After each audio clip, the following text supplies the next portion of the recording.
நடக்கும், நாங்கள் உங்களுக்கு இவ்வளோ ஓட் பண்ணுறோம், நீங்கள் எங்களுக்கு இந்த விஷயத்த செய்து தாங்க அப்படின்னு சொல்லுவாங்க.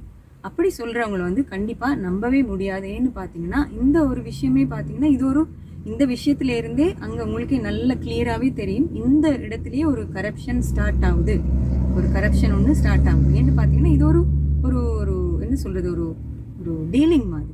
இப்போ ஒரு நாட்டில் நாங்கள் ஒரு சிஸ்டம் சேஞ்ச் பண்ண போகிறோம், இல்லைன்னா ஒரு சரியில்லாத சிஸ்டத்தை சரியாக்கிட்டு வரப்போகிறோம்னு சொல்லி நினைக்கிறவங்க வந்து இப்படி சொல்லவே முடியாது. அப்படி சொன்னால் அது ஒரு சரியில்லாத பாதைக்கு தான் அவங்க எங்களை கூட்டிகிட்டு போகிறாங்க, இல்லைன்னா அந்த அப்பாவி மக்களை இல்லை தெரியாத ஒரு மக்களை வந்து இப்படி ஒரு பொய் சொல்லி ஏமாற்றிட்டு போகிறாங்க அப்படின்னு கூட நாங்கள் நினைக்கலாம். ஒரு ஆள் வந்து ஒரு கேண்டிடேட்டாக நிற்கிறாருன்னு சொன்னால் அவங்க வந்து வரும்போதேன்னா அந்த ஒரு மீட்டிங் இல்லைன்னா ஒரு கேம்பெயின் நடக்கும் போதே அவங்க சொல்ல வேண்டும், நாங்கள் வந்து இந்த விஷயம் எல்லாமே மக்களுக்கு செய்வோம், எல்லாரையுமே நாங்கள் நல்லா பார்த்துப்போம், இந்த தேவைகள் எல்லாம் மக்களுக்கு இருக்குது இந்த கண்ட்ரியில், இந்த விஷயம்